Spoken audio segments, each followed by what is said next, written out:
সাজুগুজু যে আমি সেরকম করি না সেটা তো আমার ভিডিওগুলো দেখলেই তোমরা বুঝতে পারবে। আর মেকআপের কথা তো ছেড়েই দাও, মেকআপ তো আমি সেরকম করতেই পারি না। তারপরেও আজকে পাকামো করে একটা ভিডিও রেডি করেছি, যেটা হলো গেট রেডি উইথ মি।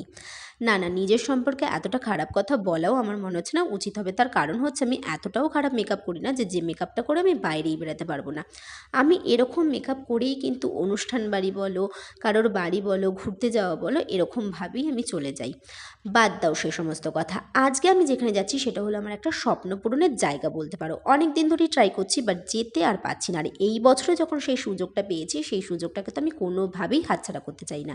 আর আমি কোথায় যাচ্ছি এটা জানতে হলে কিন্তু আমার পুরো ভিডিওটা তোমাদেরকে দেখতে হবে। তো যেখানে যাব বলে রেডি হচ্ছি তার জন্য কিন্তু আমি তাড়াতাড়ি করে খাওয়া দাওয়া সেরে নিয়েছিলাম, আর তারপরে ভালো করে মুখটা জল দিয়ে ধুয়ে আমি মেকআপ করতে বসে গেছিলাম। প্রথমেই দিয়েছি টোনার, তারপরে দিয়েছি অ্যালোভেরা জেল, তারপরে দিয়েছিলাম প্রাইমার। আর তারপরে যে আমার বিখ্যাত মেকআপ সেটা হলো ময়েশ্চারাইজারের সঙ্গে ফাউন্ডেশনটাকে ভালো করে মিশিয়ে মুখের মধ্যে থাবড়ে থুবড়ে বসানো। তারপরে আমার না তোলা ভুরুগুলোকে ঠিকঠাক করে এঁকে নিলাম, আর তারপরে মোটা করে কাজল আর লাইনার দিয়ে নিলাম। তোমরা কিন্তু অবশ্যই কমেন্ট করে জানাবে যে আমার মুখে মোটা করে লাইনার আর মোটা করে কাজল মানায় কি মানায় না। তারপরে আমি ঠোঁট দুটোকে লিপস্টিক দিয়ে ভরিয়ে নিলাম, আর যেখানে যাচ্ছি সেই কালার ম্যাচিং করে আমি কিন্তু একটা জামা খুঁজে খাজে পরে নিলাম। তো মোটামুটি তো আমি রেডি হয়েই গেছি। আর তোমরা যারা আমাকে ভালোবাসো, যারা আমার ভিডিও দেখতে ভালোবাসো, তারা কিন্তু আমাকে প্লিজ লাইক কমেন্ট সাবস্ক্রাইব করে দিও।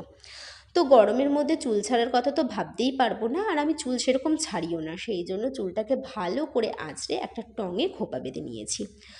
তো আরও আমার ভিডিও আসতে থাকবে, তো তোমরা কিন্তু অবশ্যই সেই ভিডিওগুলোকে দেখো। আর আজকের মতন এতটুকুই, টাটা। সবাই কিন্তু খুব ভালো থেকো।